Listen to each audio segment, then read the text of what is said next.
52. Saṃyutta Nikāya 12, Sutta 10, the Gotama Sutta. Monks, before my enlightenment, when I was still a bodhisattva, I had this thought. This world is indeed full of suffering. Birth, aging, death, departing this world, and rebirth. Yet, people do not know how to liberate themselves from these sufferings, especially aging and death.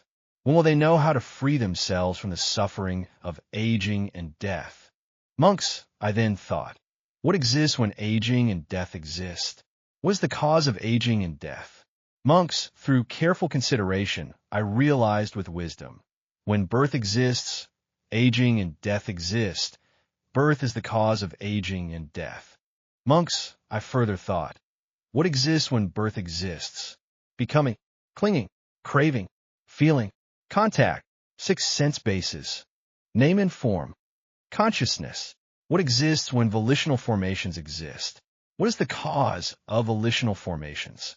Monks, through careful consideration, I realized with wisdom, when ignorance exists, volitional formations exist.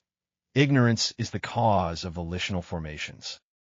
Thus, dependent on ignorance, volitional formations arise. Dependent on volitional formations, consciousness arises. In this way, this entire mass of suffering comes into existence. Monks, regarding these things I had never heard before, the vision arose, knowledge arose, wisdom arose, understanding arose, light arose concerning arising. Monks, I then thought, what does not exist when aging and death do not exist? With the cessation of what do aging and death cease? Monks, through careful consideration, I realized with wisdom, when birth does not exist, aging and death do not exist. With the cessation of birth, aging and death cease. Monks, I further thought, what does not exist when birth does not exist? Becoming, clinging, craving, feeling, contact, 6 sense bases, name and form, consciousness. What does not exist when volitional formations do not exist? With the cessation of what do volitional formations cease? Monks, through careful consideration, I realized with wisdom, when ignorance does not exist, volitional formations do not exist. With the cessation of ignorance, volitional formations cease. Thus, with the cessation of ignorance, volitional formations cease. With the cessation of volitional formations, consciousness ceases. In this way, this entire mass of suffering ceases. Monks, regarding these things I had never heard before, the vision arose, knowledge arose, wisdom arose, understanding arose, light arose concerning cessation.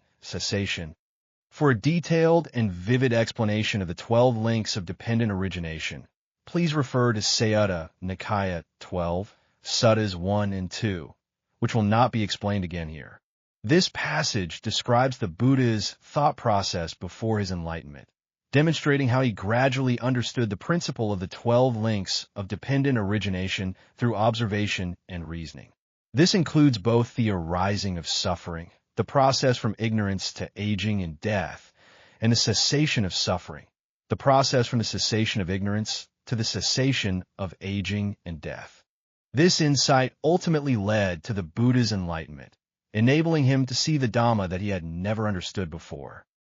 This passage is a profound account of the Buddha's path to enlightenment, showcasing his deep contemplation and insight into the nature of existence. Let's analyze it step by step. 1. The starting point of awakening.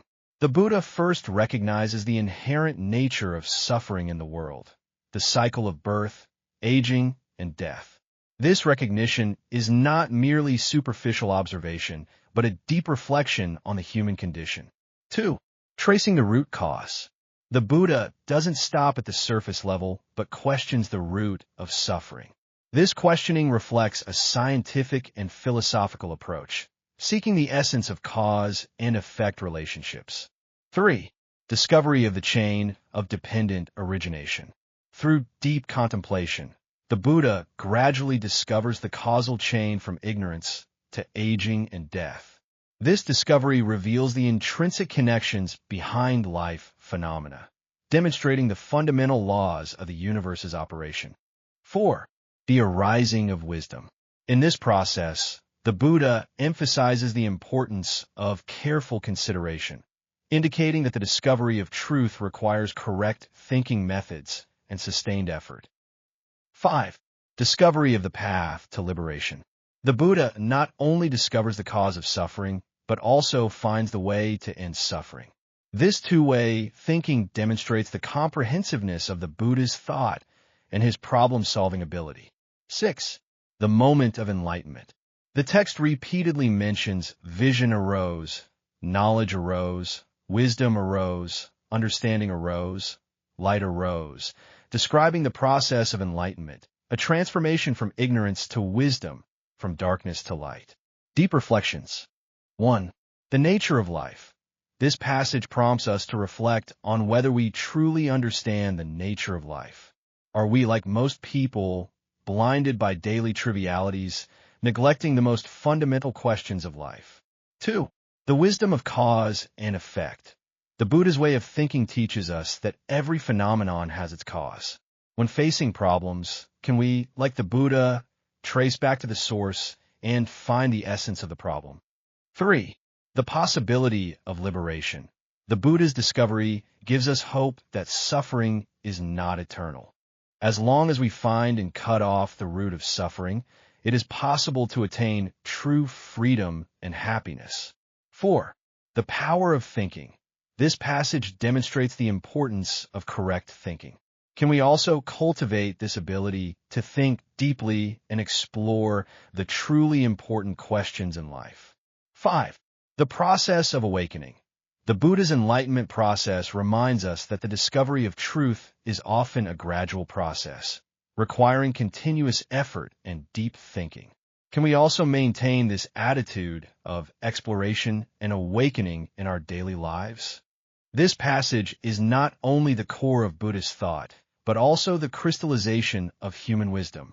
It invites us to go beyond the superficial aspects of daily life, to think deeply about the nature of existence, and to explore the possibility of liberation. In this process, we may, like the Buddha, light the lamp of wisdom in our hearts, illuminating the path of life.